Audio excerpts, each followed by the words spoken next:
Delhi Mumbai highway પરથી breaking news. એક ભયાનક અકસ્માતમાં એક કારમાં આગ લાગી ગઈ, જેમાં સવાર એક વ્યક્તિ જીવતો બળી ગયો। પોલીસે ઘટનાની તપાસ શરૂ કરી છે।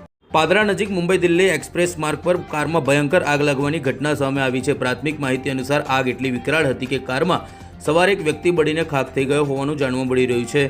ઘટનાની જાણ થતાં પોલીસ અને વડોદરા ફાયર વિભાગની અલગ અલગ ટીમો તાત્કાલિક ઘટના સ્થળે પહોંચી ગઈ હતી અને આગ પર કાબૂ મેળવવાની કામગીરી હાથ ધરવામાં આવી હતી।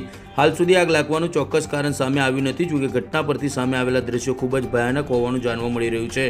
આગ એટલી ઝડપથી ફેલાઈ હતી કે અંદર રહેલા વ્યક્તિ સમયસર બહાર નીકળી ન શક્યો હોવાનું માનવામાં આવી રહ્યું છે, જેના કારણે તેનું સ્થળ પર જ કરુણ મોત થયું હોવાનું અનુમાન છે।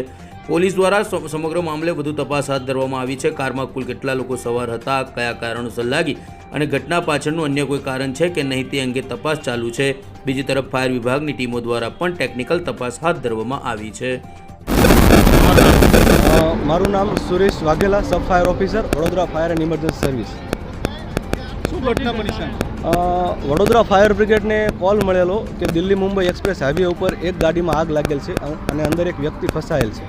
તો તાત્કાલિક વાસના ફાયર બ્રિગેડની ગાડીએ ટર્નઆઉટ લીધું અને સમય સૂચકતા વાપરીને સ્થળ પર આવી અમારા ફાયરના જવાનોએ આગ પર કાબૂ મેળવેલ, પરંતુ અંદર જે વ્યક્તિ ડ્રાઈવર હતા તે અંદરને અંદર ડેથ થઈ ગયેલ છે।